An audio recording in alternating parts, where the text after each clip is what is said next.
Hello friends, ఈరోజు మనం coconut barfi ఎలా చేసుకోవాలో చూద్దామండి. ఇది టేస్ట్ చాలా బాగుంటుంది. ఇంకా కోకోనట్ హెల్త్కి చాలా మంచిది. మనం దీన్ని చేసి ఫ్రిడ్జ్లో పెట్టుకుంటే ఒక 1 వీక్ వరకు ఫ్రెష్గా ఉంటుందండి. మనకి ఎప్పుడు కావాలంటే స్వీట్ అప్పుడు తినొచ్చు. దీనికోసం మనం పచ్చి కొబ్బరికాయ వాడుతున్నామండి. ఇలా కొబ్బరికాయని తీసుకుని దాని మీద ఉన్న స్కిన్ అంతా తీసేయాలి. తర్వాత దీన్ని చిన్న చిన్న ముక్కల కింద కట్ చేసి పెట్టుకోవాలి. ఒక మిక్సీ జార్ తీసుకుని ఈ పీసెస్ అందులో వేసుకుని గ్రైండ్ చేసి పక్కన పెట్టుకోవాలి. మరి ఇక్కడ స్వీట్కి మనం బెల్లం యూజ్ చేస్తున్నామండి. 1 కప్పు వరకు బెల్లం తీసుకోవాలి. ఒక గిన్నె తీసుకుని ఈ బెల్లాన్ని అందులో వేసుకుని అరకప్పు వరకు వాటర్ వేసుకోవాలి. అంటే బెల్లం కొంచెం కరగడానికి వాటర్ వేసుకుంటే సరిపోతుంది, చాలా ఎక్కువ అవసరం లేదు. దాన్ని సిమ్లో పెట్టుకుని కరిగించుకోవాలండి. తర్వాత ఇంకొక స్టవ్ ఆన్ చేసి కడాయి పెట్టుకుని అందులో 2 టేబుల్ స్పూన్ వరకు గీ వేసుకోవాలి. మనం గ్రైండ్ చేసి పెట్టుకున్న కొబ్బరి తురుము ఇందులో వేసుకోవాలండి. జస్ట్ ఒక 5 నిమిషాల పాటు దీన్ని ఫ్రై చేసుకుంటే సరిపోతుంది, చాలా ఎక్కువసేపు అవసరం లేదు. కొంచెం 5 నిమిషాలు ఫ్రై అయిపోయిన తర్వాత ఇక్కడ మనం మిల్క్ యాడ్ చేస్తున్నామండి. ఒక 100 ml వరకు నేను మిల్క్ యాడ్ చేస్తున్నాను. ఎగ్జాక్ట్లీ ఎంత తీసుకోవాలని ఏం లేదు, తక్కువ కూడా మనం తీసుకోవచ్చు. ఈ milk full cream milk use చేస్తున్నానండి. ఇది లేకపోతే కండెన్స్డ్ మిల్క్ కూడా మనం ఇక్కడ యాడ్ చేసుకోవచ్చు. ఇలా ఈ మిల్క్లో కొద్దిసేపు దీన్ని కుక్ అవనివ్వాలండి. సిమ్లో పెట్టుకున్నా చేసుకోవచ్చు, హైలో పెట్టుకున్నా చేసుకోవచ్చు. కాకపోతే మాడకుండా జాగ్రత్తగా చూసుకుంటూ తిప్పుకోవాలండి మనం.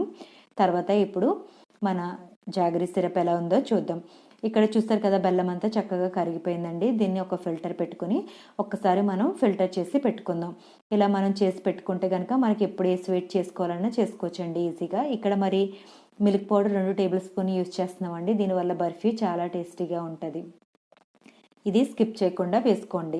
ఇలా వేసిన తర్వాత ఒకసారి దాన్ని మిక్స్ చేసుకోండి. పక్కన పెట్టుకున్న సిరప్ కొద్ది కొద్దిగా వేసుకుంటూ మనం దీన్ని మిక్స్ చేసుకోవాలండి. ఒకేసారి ఎక్కువ వేసుకోవద్దు, స్వీట్ బాగా ఎక్కువైనా తినబుద్ధి అవ్వదు. ఇంత లూజ్గా ఉంది కదా, ఇది దగ్గరికి వచ్చేయాలండి. దీన్ని హై ఫ్లేమ్లో లో ఫ్లేమ్లో పెట్టుకుని దీన్ని కుక్ చేసుకోవాలండి. టైం కూడా చాలా ఎక్కువ పట్టదు. ఇలా దగ్గరికి వచ్చిన తర్వాత కొద్దిగా కుంకుమ పువ్వు, కొద్దిగా ఇలాచీ వేసుకొని స్టవ్ బంద్ చేసేయాలండి. బంద్ చేసిన తర్వాత ఈ గిన్నెలో ఉంచకూడదు, వెంటనే వేరొక ప్లేట్లో దీన్ని ట్రాన్స్ఫర్ చేసుకోవాలి. ఇది హెల్త్కి చాలా మంచిదండి. ఎవరికైతే హెయిర్ లాస్ అవుతుందో వాళ్ళు ఇది రోజుకి ఒక్కొక్కటి తింటే చాలా మంచిది. తర్వాత ఇలా ఒక ప్లేట్లో వేసుకుని తర్వాత స్పాట్లతో స్ప్రెడ్ చేసుకోవాలండి. ఒక 10 నిమిషాల పాటు మనం దీన్ని ఫ్రిడ్జ్లో పెడితే కనుక చక్కగా టైట్ అవుతుంది. అప్పుడు మనకి నచ్చిన షేప్లో, సైజులో దీన్ని కట్ చేసుకోవచ్చు.